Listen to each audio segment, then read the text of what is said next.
Assalamualaikum warahmatullahi wabarakatuh. Nama saya Alfariji Saragi dari kelas PS3B. Di sini saya akan berbicara tentang pentingnya komunikasi dalam menunjang pekerjaan.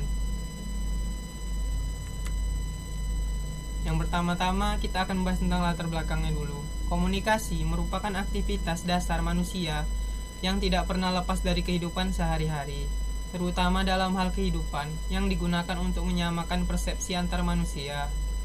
Pentingnya komunikasi juga tidak dapat dipungkiri dalam organisasi.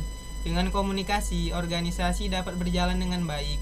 Komunikasi kini dipandang sebagai media yang berperan dalam menunjang kesuksesan di berbagai bidang. Selanjutnya, kita akan masuk ke dalam rumusan masalah. Apa saja manfaat dari berkomunikasi dalam dunia kerja dan bagaimana cara berkomunikasi yang efektif dalam dunia kerja. Kita masuk kepada manfaat dan pentingnya komunikasi dalam dunia kerja. Adapun pentingnya komunikasi dalam dunia kerja adalah sebagai berikut. Yang pertama, bertukar informasi. Komunikasi merupakan proses interaksi yang digunakan untuk bertukar informasi antar komunikator dengan komunikan. Oleh karena itu, komunikasi berperan sebagai tempat pertukaran informasi dalam sebuah perusahaan. Informasi yang diperoleh biasanya berhubungan dengan aktivitas perusahaan tersebut, baik yang bersifat membangun atau informasi positif maupun informasi negatif. Yang kedua, menyelesaikan suatu konflik. Komunikasi menjadi hal terpenting untuk memecah suatu masalah yang sedang terjadi di perusahaan. Apabila sebuah perusahaan sedang dilanda konflik, hal yang dilakukan adalah mengadakan rapat untuk menyelesaikan konflik yang tengah dihadapi oleh perusahaan tersebut. Yang ketiga, pembentukan hubungan. Setiap perusahaan memiliki kerjasama dengan perusahaan lainnya. Oleh karena itu, komunikasi menjadi penting dalam dunia kerja. Komunikasi berperan sebagai pembentukan hubungan, yaitu komunikasi digunakan untuk membangun relasi dengan perusahaan lain. Yang keempat, mengambil keputusan. Keputusan dalam sebuah perusahaan biasanya diputuskan oleh seseorang pemimpin perusahaan.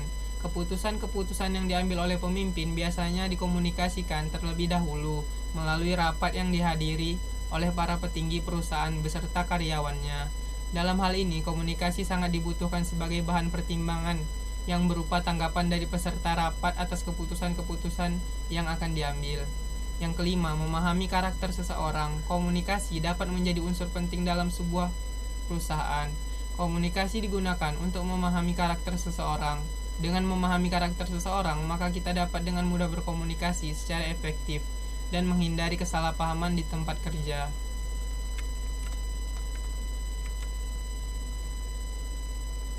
Baiklah, kita akan masuk ke dalam cara berkomunikasi yang baik dalam dunia kerja.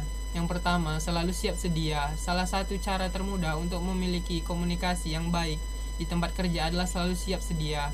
Hal ini berarti Anda siap sedia untuk diajak bicara atau bekerja. Menyediakan diri bagi pekerjaan akan menciptakan suasana kerja yang nyaman. 2. Menjadi pendengar yang baik. Komunikasi yang baik tidak hanya tentang menyampaikan pesan dengan baik. Komunikasi juga berarti menjadi pendengar yang baik. Hal ini akan membantu Anda untuk mengerti orang lain dengan lebih jelas. Ketika Anda mengembangkan kemampuan untuk mendengar, Anda akan lebih mudah untuk berkomunikasi dengan orang lain. 3. Berpikiran terbuka. Apabila Anda tidak berpikiran terbuka saat berkomunikasi dengan orang lain, Anda sulit untuk mendengarkan mereka. Tanpa pikiran yang terbuka, Anda juga akan sulit untuk memahami pesan. Karena itu, saat berkomunikasi dengan orang lain, buanglah prasangka dan persepsi Anda. Yang keempat, sampaikan pesan dengan jelas ketika membagikan informasi. Pastikan untuk menyampaikan dengan jelas dan dapat dimengerti. Janganlah berbicara dengan bertele-tele dan sulit untuk dipahami. Yang kelima, bersahabat. Jadilah orang yang bersahabat pada rekan-rekan kerja Anda.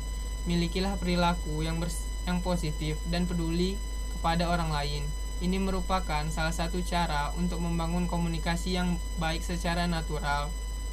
Yang keenam, terbuka terhadap feedback. Terbukalah terhadap umpan balik terhadap pesan yang Anda bicarakan. Apabila ada yang mengkritik atau mengevaluasi Anda, terimalah dengan terbuka. Sekian hasil presentasi dari saya. Jika ada salah, saya minta maaf, dan kepada Allah saya mohon ampun. Wabillahi taufiq wal hidayah wal ridho wal inayah. Assalamualaikum warahmatullahi wabarakatuh.